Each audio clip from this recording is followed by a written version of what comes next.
njyewe nari ntenguye nibwo nari nkigera mu rugo nicaye ku muryango mbese ntuyagatwaro nari mfite numva ikintu kirimo guhirima jugujugu ariko tukumva ari imodoka noneho twe twahungiye hari inyuma twerekeza iyo muri Gakenke nibwo muri Gakenke bavuze bati ihirimye muri uyu mubande nuko njye nabibonye natwe tuhurura tuza kureba nyine tuzahagaragara ahantu muri naho yaguye ni muri metero nkeya nkuko bigaragara abantu bari bameze bate hano kuri uyu musozi abantu bose bari bifashe impungenge abagabo baratabara nyine bari babakiri bazima ariko mo hagatanga hari nk'umuntu bahateruye nawe wari wamaze kuvamo umwuka ugereranyije nk'abantu bapfuye ni nk'abangahe ari abasigayemo n'abapfuye ugereranyije nk'umuntu wari uhari abenshi ni abahe nakomeje ndebera ahangaha ariko kuri radiyo Rwanda hari radiyo imaze kuvuga ko abantu 16 by'agateganyo ngo yamaze kubahitana hari abantu ariko ngo bagiye baturagura amatelefone y'abantu bapfuye njye ntabwo mbizi ubwo njye narebeye ahangaha rwose mama iyi si yo mpanuka ikomeye mubonye njye niyo mpanuka nabonye rwose kuva mamaze imyaka 25 mpashakiye ariko n'ubwa mbere mbonye impanuka nk'iyi ngiyi akoze no mu akaba ari akagari ka Taba n'umurenge wa Rusiga akarere ka Rulindo ibyo nibyo nabasha kubasobanurira wari kutubwira ngo niyo mpanuka ya mbere wabonye ikomeye irarenze kuko ni harehare urabona ukuntu hareshya ni harehare birakabije namwe ntimwagize ubwoba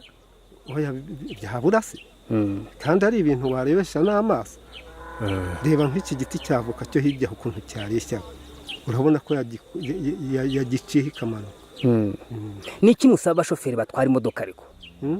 abashoferi none se ziriya kari impanuka nk'ibindi buriya wenda nawe katari ubwa mbere yaraciye muri uwo muhanda ni ibibazo nawe yagize urakoze yego ngeze mu rugo ubwo nari mvuye mu murima nyine ngiriye kuba numva ikintu kiraturitse cyane noneho ubwo nibwo nahise niruka nza kureba nsanga ni imodoka ihirimye nuko ubwo nyine abantu bapfuye abakomeretse barabatwaye kwa muganga nuko twabibonye ariko n'ubwa mbere mu mateka mbonye impanuka imeze gutya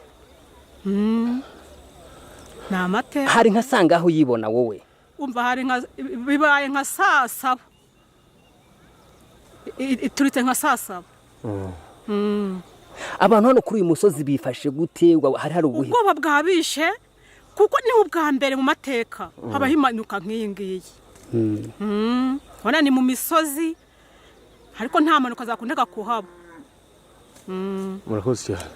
ukomeye mwuvuga cyane nibwo bwa mbere nyibonye kabisa ubonye iki imirambo irenze ukwemera gute rero mu karere ka Rulindo abantu buhamya gute y'ibyo mwabonye hano ewana njyewe cyane cyane nk'abantu bari hano muri ano manegeka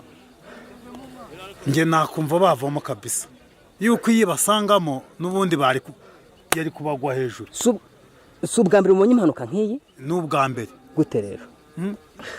mu karere ka Rulindo nibwo bwa mbere nyibonye ubonye iki impanuka nk'iyi gute njye kuva navuka nibwo nabona impanuka nk'iyi ngiyi mu karere ka Rulindo wabibonye nka sangahe wowe byabaye saa 7:20 z'amanywa bigenda gute rero imodoka nyine ngo yadepanshije indi irangije